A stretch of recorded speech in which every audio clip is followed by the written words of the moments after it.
Good morning, কেমন আছো সবাই? চলে এসেছি আরও একটি মিনি ব্লগ নিয়ে। এই যে ঝর্ণাটা দেখছো, এই ঝর্ণার পাশ দিয়ে আছে সরু পায়ে চলা পথ, আর এর মাঝে আছে একটা জঙ্গল। ঝর্ণা পেরিয়ে জঙ্গলের মাঝখান দিয়ে গিয়ে পড়বে আমাদের হোমস্টে।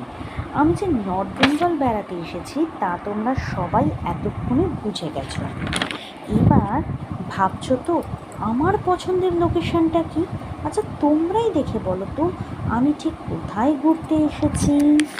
এবার একটা জিনিস দেখো, এই যে সাদামাটা ঘরগুলো দেখছো, দেখে ভাবছো তো আর এই সায়ন্তী কোথায় ঘুরতে গেছো, কিন্তু বিশ্বাস করো এই সাদামাটা ঘরগুলো দেখেই আমি মনের শান্তি অনুভব করছিলাম। কেন জানো? সকালবেলা একটা ধোঁয়া ওঠা গরম চা নিয়ে ব্যালকনিতে এসে যখন দাঁড়াবে, মনটা বলবে ব্রেকফাস্টটা এখানে বসেই করে নিই। ঘুম চোখ খুলে জানলার দিকে চোখ মেলে তাকালে মনে হবে একটা দিন না, আরও একটা দিন এই সরল মানুষগুলোর সাথে কাটিয়ে গেলে বোধহয় কাজের ভারগুলো ফিরে গিয়ে নিতে আর একটু বেশি সুবিধা হতো।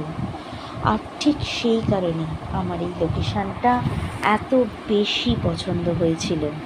আর এই লোকেশনটার পরেই আমি কোথায় গেছিলাম সেটা জানতে হলে আমাদের সাথে থাকতে হবে, আর সাথে থাকতে গেলে লাইক আর সাবস্ক্রাইব করতে ভুলো না কিন্তু।